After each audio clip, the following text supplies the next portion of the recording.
Hey, so here we are in our Closem application, and we want to create some custom form fields.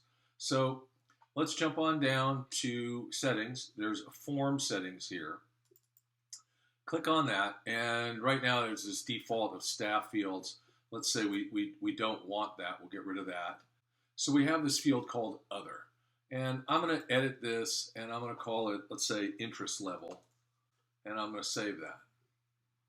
Then I'm going to add a tag here, and this tag might be, we'll call it 1 to 4,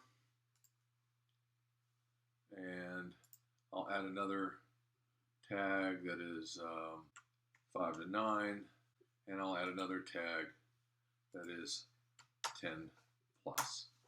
So now, if I go over to add a customer, add a contact, I go and I can add all this stuff. When I get down there to interest level, I can type in any number I want.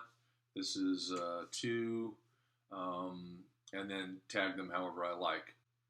In another example, you might have employees or voters, and so there might be a specific registration number or ID number or some sort of ID number that you're capturing from some other database or whatever. And so I'm going to have in registration ID, maybe I'll have voter ID as one field, and I might have another field that's employee number, and whatever you can think of. And then when I go ahead to add a customer, once again, when I scroll down here now, I can see registration ID, and they might be something like that, or they might be employee number 31, and you can enter whatever data you want.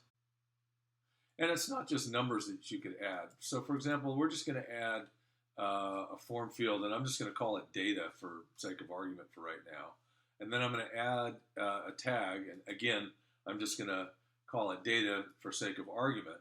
And then when I go to add a client now, and I see that there's data there, this can be a whole string of text and numbers. And I didn't want to imply that it was only like a numerical field. So that's how to add data fields of whatever you want inside contact records.